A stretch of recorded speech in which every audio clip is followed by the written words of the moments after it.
Hey guys, it's me, Criselda, Priestess Lumen Sophia. Happy Summer Solstice 2020, Apocalypse 2020. And yeah, I'm standing underneath the sun on purpose because symbolism is so deep, man. What's up, y'all? What are you up to? Huh? All you pagans and witches, shamans, healers, knowers, seers, priestesses, magicians. How are you guys hanging today? I just wanted to make a little video because I've been asked this question a couple times this week about,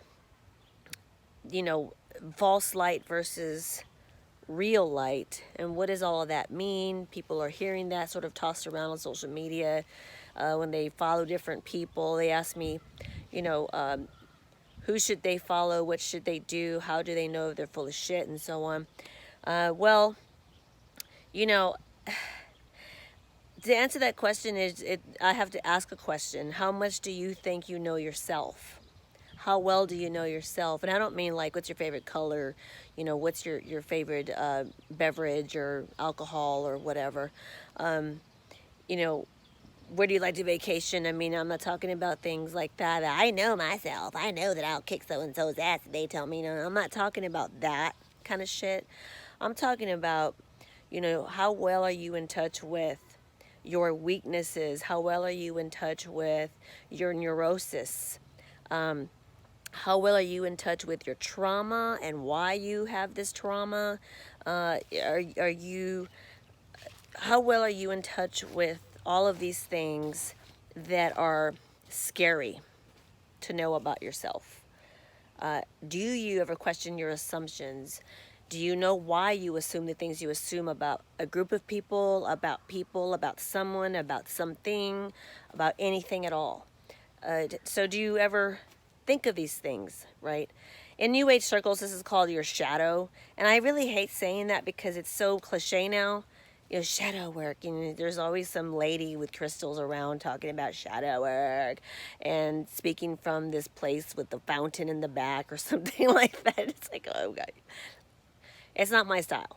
But in essence, that's what we're talking about here is like a shadow work. What is hidden that is yet to be discovered or rediscovered. Maybe you pushed that so far down so long ago because it's just too painful, or you didn't have the time to sort of figure out how to alchemize it or even think to alchemize it at all. So, when people ask me, how can you tell whose message, or just in general, who's talking about true light versus false light, I would pose the question back to you. What do you know about your darkness? How often are you in conscious awareness in touch with your darkness? I'm not asking you to shame yourself. See, a lot of times, what I have realized or what I have noticed a pattern with women that I have done work with is that I help to guide sort of through the process, that sometimes they feel like they're in trouble all of a sudden. And that in and of itself is an aspect of a shadow. Why do you feel like that all the time? Why do we have a hard time taking constructive criticisms? Well, it just depends on who you're getting the criticism from, what their agenda is, why they're doing that. They could be using it as a weapon, so they can feel powerful. Are you going to be able to tell the difference between their intention or not? Again, you won't know really until you know yourself more thoroughly and more honestly. Okay? So, with that said, to me, when I encounter people with a message, I always am curious about how they came to this message. Are these messages filled with platitudes, like generic platitudes? Or can you hear the authority in their voice?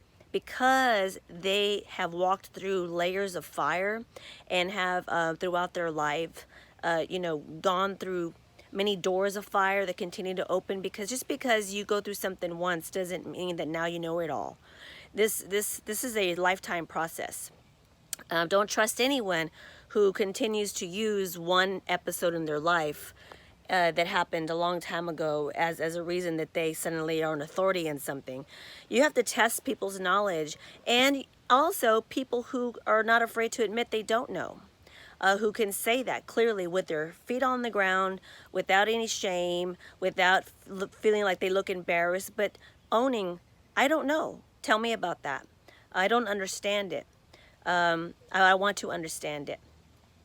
You know, as somebody who is a facilitator and who is a priestess, I am always in a learning mode. There's always something more to learn. Learning something new doesn't challenge, necessarily what I know. It can expand it, you know. Or sometimes it does challenge what I think I know. And so then I take in this new data and I observe it for a while until I see patterns, and I really put things through the test, so that I can know that I'm not lying to myself either. And so these are personal things that you have to come to. You have to come up with your own processes, or find somebody, a facilitator like me, or somebody else, somebody who you feel is legitimate, and see what are their processes. There has to be an inner alchemization. There has to be a process of inner alchemy. If something is just too generic all the time, like I said, filled with too many platitudes, sort of like the way Christians use the same old quotes all the time from the Bible, but do they understand what that really means? Have they walked it? Have they lived it? Do they spin doctor you around and around and around, but they don't say anything? Or do they get to the point and they express how they arrived there? I'm always curious about how people arrived at the knowledge they say they know. And I mean, very practically, you don't have to recite, anything that's too complicated. It's just, oh, I went through this and I went through that, I went through this, and then this led me to this and this led me to that. Can they show you and demonstrate to you, this is what happened and this is how I know this so far? You see what I mean? It's really grounded and it's very honest, and there's no pretense to that. So in a roundabout way, what I would say first, again, like I said to you, is how do you answer the question about false light or real light? Well, how well do you know your shadow? How well are you aware of your own weaknesses? How much work have you done on sort of uncovering or rediscovering your pain and your trauma, and how are you connecting that to sort of your daily process on how you approach things? What is your awareness around how you approach life? Not just in this big giant idea of life, but sort of every single day, the things you do every day, how you respond to certain stimulus every day. To become so acutely aware of these things on a daily basis is to develop a deeper and more profound and more authentic self-knowledge, which is a little bit more than self-awareness, right? You have to have self-awareness. And then that leads you to a deeper self-knowledge. So however much you're able to detect someone's light, whether it's false or not, is sort of in direct proportion to how well you truly know thyself. So we got to take some responsibility for that here. We can't say, oh, they turned out to be a phony and they tricked me. Well, what is it in you that allowed them to trick you? We've got to now start drawing in our power, and we got to take responsibility for patterns that we continue to repeat in our lives every day, whether it be the lovers that we pick, the friends that we pick, the situations we keep going to over and over again, and the as above, so below, right?